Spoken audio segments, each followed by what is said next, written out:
Hey guys, and welcome to the Working Money channel. So I mentioned it this morning, and guys, I'm going to mention it again. The Bank of Canada has put out this, this questionnaire, I guess, regarding central bank digital currencies, asking the public if they think it is a good idea or not. Well, I think you guys know my stance on that. They say down here, right here, they say a digital dollar would not replace cash.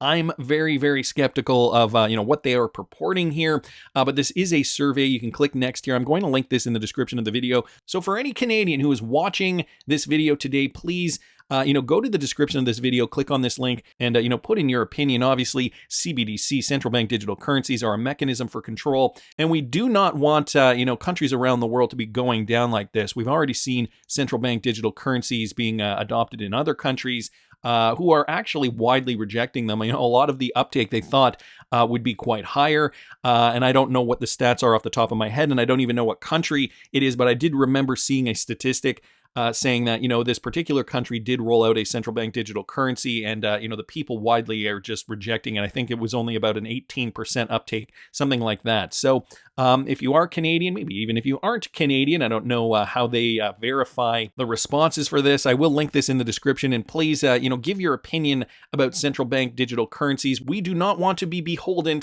to our government. Gonna keep moving along because we got some other news, guys, from the Sum Wallet camp. Onramp Aggregator alert. Sum has joined forces with Poco app, and here's what they're doing, guys. They're enhancing XRP purchases with over 100 plus local payment methods. So this directly from the Sum website, okay? From their blog, XRPL Labs and Poco joined forces, enhancing Sum's on-ramping experience with Poco's Onramp Aggregator. This expands access to digital assets and facilities seamless XRP purchases for some users worldwide, with a special focus on Asia specifically. We're excited to announce the integration of Poco, an innovative startup behind the Onramp Aggregator, to improve and expand access to digital assets in Asia for our Sum users. By joining forces with Poco, we aim to offer a more efficient and user-friendly experience when exchanging fiat currency for digital assets like XRP and transferring funds between traditional banking accounts and the XRP ledger. Our collaboration with Poco reflects our commitment to enhancing the user experience in the XRPL ecosystem. This coming from Mickey Vanderveen, Chief Business Officer at XRPL Labs, commenting on the partnership. Poco's on-ramp aggregator provides a single integration point for multiple on- and off-ramp providers in one widget, giving users the best local on-ramps with high transaction success rates and the lowest costs. So this integration, as they're saying here, it's going to be enriching the XRPL ecosystem's versatility and flexibility, enabling users worldwide to easily top up their accounts and participate in the growing digital asset market. So guys, this is more of what we need, on-ramps and off-ramps. And so, here they're saying it's tailored to the Asian market specifically, but, I'm hopeful that they are going to expand out 100, what do they say here? 100 plus payment methods using Poco. So that is really great news for those of you guys using the Sum app, the Sum wallet. If you guys do have XRP, you can use the wallet, the XRPL, to make that seamless transaction, pay with your XRP, and it sounds as though that they can convert that payout currency to any fiat currency or any other digital asset like XRP, just depending, I guess, on who is going to be taking the payment. So some great news here from the Sum camp. We also saw this, guys. Whoa, from Michael Branch, the African Blockchain Report 2022. This just came out already. 13 African countries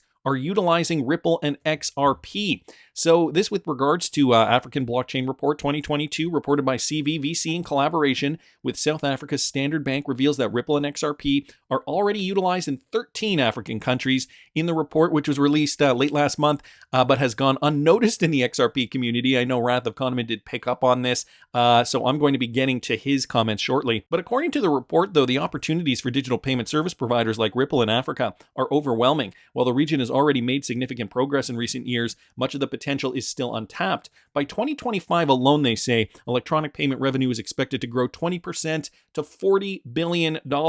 So that is huge, and that is only in another 2 years. However, there are still gaps in the continent's financial system that leave countless people unbanked. As we know, Africa is definitely one of those continents where there is still a large unbanked and underbanked population. But here's a list down here, just some locations that are going to be using Ripple: Benin, Burkina Faso, the Côte d'Ivoire, Egypt, Ghana, Kenya, Mali, Niger, Nigeria, Senegal, South Africa, Togo, and Uganda. And down here, a quote from the report: Ripple's payment solution, on-demand liquidity, enables organizations to settle global payments in real time at a fraction of the cost without tying up working capital in destination accounts. By leveraging the digital asset XRP as a bridge currency, Funds can be sent and received in local currency on either side of the transaction. And then down here, as digital payments, innovation, and crypto adoption broaden, Ripple is partnering with local financial institutions and fintechs to bring the benefits of better cross-border remittances to the region, including regional payment interoperability and seamless money movement across the continent.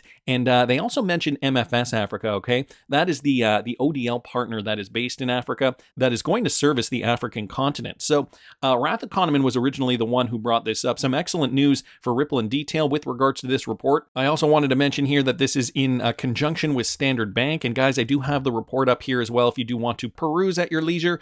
So Brooks Entwistle, the one bringing us the information, also an executive at Ripple. MFS Africa as a Ripple ODL user also given space. Note in the previous graphic, I believe MFS is the connector with the West African countries. Interesting wording of ISO 20022 compliance and SWIFT. Is compliance particularly noteworthy in Africa's fragmented space? So MFS Africa connecting ISO 20022 compliant payment services in the African continent. The ISO 20022 standard is a new specification, as we know, and Ripple's on-demand liquidity service obviously part of this. A little more detail, says the Wrath of Kahneman here. In the last 6 months, Ripple partners TransferGo and RIA were also mentioned in West Africa. So something else that he wanted to point out, there are 2 more Ripple partners here that are part of this, and then he gives us some more context here, the whole page, if we want to use it, if we want to just take a look further.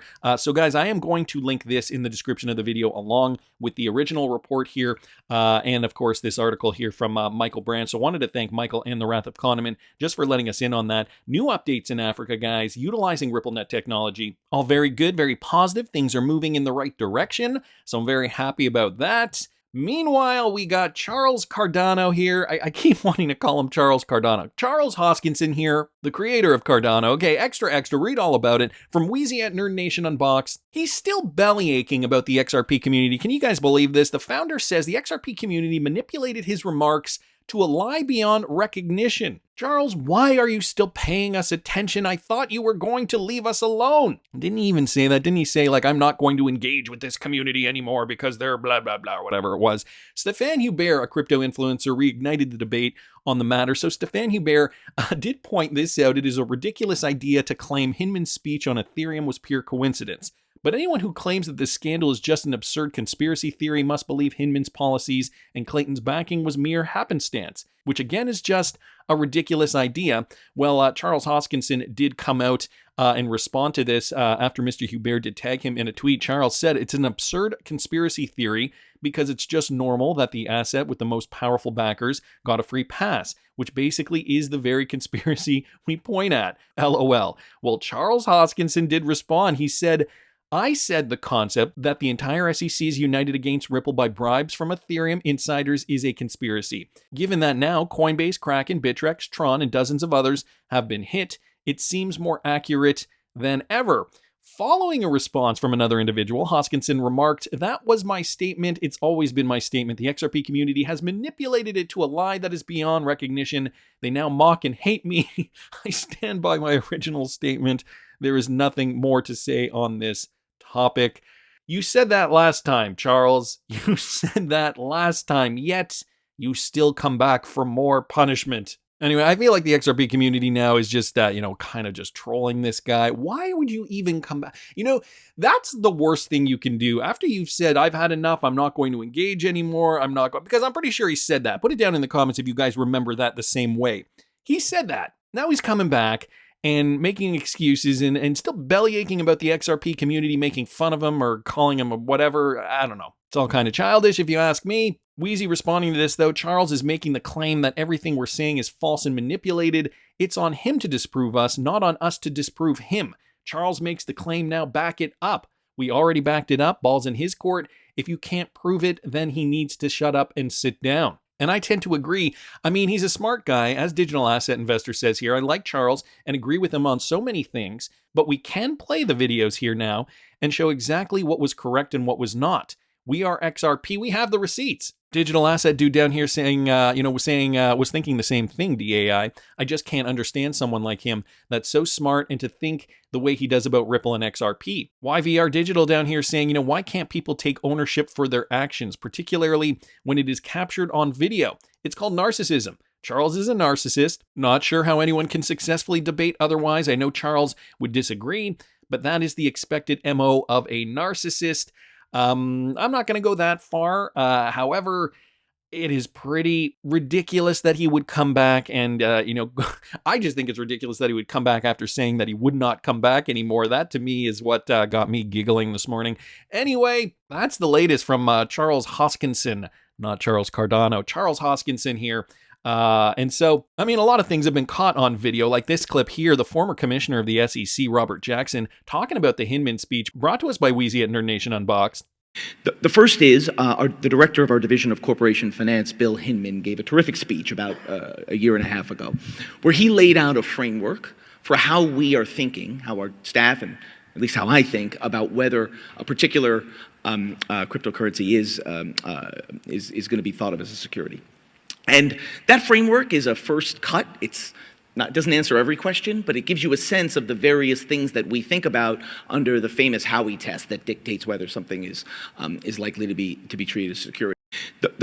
So he says it here. I mean, he laid out the framework on how the staff is thinking about digital assets. The staff meaning the SEC staff. He was the former commissioner at the SEC, and there was even that Jay Clayton clip where he referred to the Hinman speech as the layout, as the framework, right? So, I mean, at this point in time, it's all kind of very difficult to hide, I would say. But you know what? I'm feeling confident. I got to tell you guys, I am feeling confident. Despite the fact that XRP is down right now as of the time of this recording, we're seeing the price hovering at around 42.5 cents in this morning's video. I don't know if you guys caught that. I will link it up here in the top right-hand corner.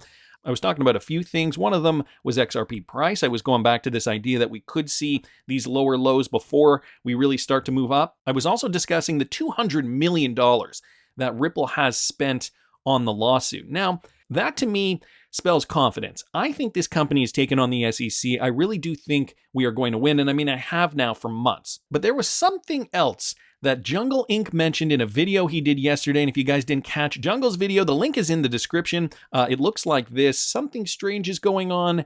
Did you notice? Jungle Inc. posted this. And what he was referring to was the XRP Las Vegas conference. Great to meet so many folks from the XRP community. Brad Garlinghouse did say he was there. He was in attendance. The camaraderie is remarkable and an amazing feeling in person versus Twitter. This community has stood by and supported Team Ripple as we have fought the good fight. I can't adequately express my gratitude. And the thing that Jungle pointed out here is the fact that Brad Garlinghouse did actually make an appearance at XRP Las Vegas. He was there. He was in and amongst the XRP community.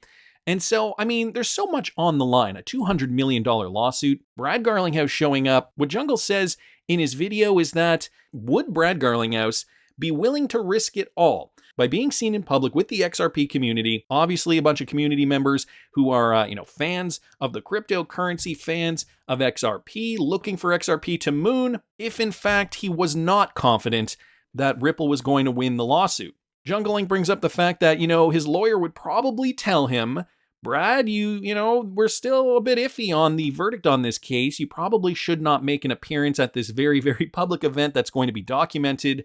However, what did Brad Garlinghouse do? He did make an appearance, and he did mingle with the XRP community. So could that be an even bigger indicator that Brad Garlinghouse and Team Ripple are very confident that they are going to win the lawsuit? Also, could it mean that Brad Garlinghouse is very confident that his portion of the lawsuit is going to be clear? Because don't forget, him and Chris Larson were also sued kind of separately, together, I don't know how you want to call it, but they were both sued for selling unregistered securities individually. So they, they each had their own individual lawyers as well, representing them in the lawsuit. I don't know, guys, when you're spending $200 million on a case, you probably wouldn't want to bungle it at the last minute, which speaks volumes here. I got to give credit to Jungle Inc. for pointing that out. I don't know, guys. What do you think? Tell me down in the comments. That's just my opinion, but I want to hear what you guys think. Please subscribe to the channel if you haven't already. Like the video if you like the content I'm providing. I always love hearing your comments. See you in the next one, guys.